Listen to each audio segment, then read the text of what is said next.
ഇപ്പോൾ CPMന്റെ ജില്ലാ secretary K Rafeeq നമ്മോടൊപ്പം ചേരുന്നുണ്ട്. റഫീഖ, എന്താണ് നിലവിലിപ്പോൾ ഒരുക്കങ്ങളൊക്കെ അവസാന ഘട്ടത്തിലാണ്? അതെ അതെ വലിയ സന്തോഷം. അതെ യഥാർത്ഥത്തിൽ നമ്മളെല്ലാം വേദനിപ്പിച്ച അങ്ങേയറ്റത് ദുരന്തമാണ്. ആ വേദന നമുക്ക് എല്ലാവർക്കും ഉണ്ട്. പക്ഷേ അവശേഷിക്കുന്നവരെ, അതിൻ്റെ ബാക്കിയുള്ളവരെ, ദുരന്തബാധിതരെ അതിജീവന പ്രവർത്തനമാണ് ഏറ്റവും പ്രധാനം. അതാണല്ലോ നമുക്ക് ചെയ്യാൻ പറ്റുക.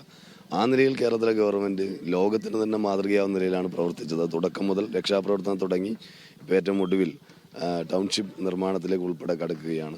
ആദ്യഘട്ട ഗുണഭോക്തൃ ലിസ്റ്റിലുണ്ടായിരുന്ന മുഴുവൻ പേരും സമ്മതപത്രം നൽകി. ഒന്നുകിൽ 15 ലക്ഷം രൂപ, അല്ലെങ്കിൽ ഇവിടെ വീട് എന്നുള്ളത്.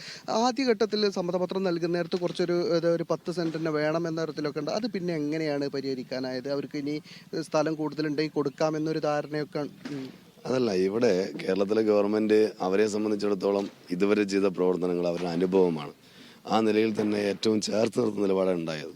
അപ്പോൾ ഗവൺമെൻറ് പറയുന്ന കാര്യങ്ങൾക്ക് അവർക്ക് അംഗീകരിക്കാൻ പറ്റും. അത് ആദ്യഘട്ടത്തിൽ ഇതിൽ ഒപ്പിടാൻ പറയുമ്പോൾ അവർ സ്വാഭാവികമായിട്ടും ആലോചിക്കേണ്ട സാഹചര്യങ്ങളൊക്കെ ഉണ്ടാവും. കുടുംബവുമായി ആലോചിക്കണം. അത് 24-ാം തീയതി വരെ സമയം കൊടുത്തിരുന്നു. അതിനിടയിൽ തന്നെ എല്ലാവരും നൽകിയിട്ടുണ്ട്. അതെല്ലാം ഒരു നടപടിക്രമം എന്ന നിലയിൽ അവരെയും കൂടെ ബോധ്യപ്പെടുത്തിക്കൊണ്ടാണ് എല്ലാ കാര്യങ്ങളും ചെയ്തത്. നമുക്ക് ഓർമ്മയുണ്ടല്ലോ, മുട്ടിൽ വെച്ച് ദുരന്തബാധിതർ യോഗം ചേർന്നുകൊണ്ട് നിങ്ങൾക്ക് ഒന്നിച്ച് താമസിക്കാനാണോ താല്പര്യം, അതോ വേറെ വേറെ വീട് പോകാനാണോ താല്പര്യം എന്ന് ചോദിച്ചല്ലോ. ഒന്നിച്ച് താമസിക്കാനാണ് താല്പര്യം എന്നാണല്ലോ അവർ പറഞ്ഞത്. അങ്ങനെ വന്നപ്പോഴാണ് നമ്മൾ ടൗൺഷിപ്പിൻ്റെ മറ്റു കാര്യങ്ങളൊക്കെ ആലോചിക്കുന്നത്. അപ്പോൾ അവരെ മുഖവിലൊക്കെ എടുത്തുകൊണ്ട് ദുരന്തബാധിതരുടെ അഭിപ്രായം കൂടെ എടുത്തുകൊണ്ടാണ് ഇതുവരെ പോയത്. അതുകൊണ്ട് തന്നെ ഗവൺമെൻറ് പറയുന്ന കാര്യങ്ങൾ അവർക്ക് നല്ല വിശ്വാസമുണ്ട്. ഇപ്പോൾ ഏറ്റവും ഒടുവിൽ നിങ്ങൾ ആദ്യം സൂചിപ്പിച്ച പോലെ വല്ലാതെ വേദനിപ്പിച്ചൊരു ദുരന്തമാണെങ്കിലും അവർ അതിജീവന പ്രവർത്തനത്തിൻ്റെ ഭാഗമായുള്ള ടൗൺഷിപ്പാണ് ഏറ്റവും പെർമനൻ്റ് ആയിട്ടുള്ളൊരു കാര്യം. അതിലേക്ക് കടന്നിരിക്കുന്നു എന്ന ഏറ്റവും സന്തോഷകരമായ ഒരു അവസ്ഥയിലാണ് നമ്മളെല്ലാം. തീർച്ചയായും ടൗൺഷിപ്പിന്റെ തറക്കല്ലിടൽ കർമ്മമാണ് ഇന്ന് നടക്കുന്നത്. എന്തായാലും മുഖ്യമന്ത്രി വൈകുന്നേരം 4 മണിയോടുകൂടി ടൗൺഷിപ്പിന് തറക്കല്ലിടും. ആദ്യഘട്ട ഗുണഭോക്തൃ ലിസ്റ്റിലുള്ള ആളുകളാണ് ഇപ്പോൾ സമ്മതപത്രം നൽകിയിട്ടുള്ളത്. ഇനിയിപ്പോൾ സമ്മതപത്രം നൽകാനുള്ളത് 2A ലിസ്റ്റിലെയും 2B ലിസ്റ്റിലെയും ആളുകൾ. അതായത് ഈ ആദ്യഘട്ട ലിസ്റ്റ് എന്ന് പറയുന്നത് ദുരന്തം നേരിട്ട് ബാധിച്ച ആളുകളാണ്. ഒന്നുകിൽ വീട് വാഷ് ഔട്ടായി പോയ ആളുകൾ, അല്ലെങ്കിൽ കുടുംബാംഗങ്ങൾ നഷ്ടപ്പെട്ട ദുരന്തം നേരിട്ട് ബാധിച്ച ആളുകളാണ് ആദ്യഘട്ട ലിസ്റ്റിലുണ്ടായിരുന്നത്.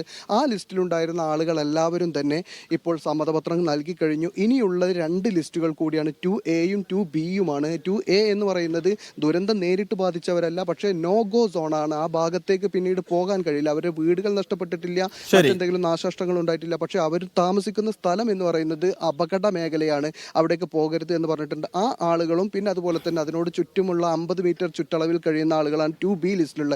ഈ 2 കൂട്ടരുടെയും സമ്മതപത്രം കൂടി ഇനി കിട്ടാനുണ്ട്. അത് ഇന്നലെ മുതൽ തന്നെ അതിന്റെ സമ്മതപത്രം സ്വീകരിച്ചു തുടങ്ങി. ശരി, അനീസ് സൂചിപ്പിച്ചതുപോലെ അനീസ് നിൽക്കുന്ന ഭൂമിയിൽ പ്രതീക്ഷയുടെ, പ്രത്യാശയുടെ, അതിജീവന പോരാട്ടത്തിന്റെ പ്രതീകങ്ങളായ കൂടാരങ്ങളാണ് ഉയരാൻ പോകുന്നത്. വേഗത്തിൽ ഇപ്പോഴത്തെ ഈ ആശയക്കുഴപ്പങ്ങളും അനിശ്ചിതത്വങ്ങളും ഒക്കെ മാറി ഇന്ന് തറക്കല്ലിടൽ കഴിഞ്ഞ് വേഗത്തിൽ ആ നിർമ്മാണം പൂർത്തീകരിച്ച് ആ ദുരന്ത ബാധിതർ, സർവ്വം നഷ്ടപ്പെട്ട ആളുകളെ ഈ ടൗൺഷിപ്പിലേക്ക് എത്രയും പെട്ടെന്ന് മാറ്റാൻ നമുക്ക് സാധിക്കട്ടെ എന്ന് നമുക്കും വിചാരിക്കാം, പ്രാർത്ഥിക്കാം.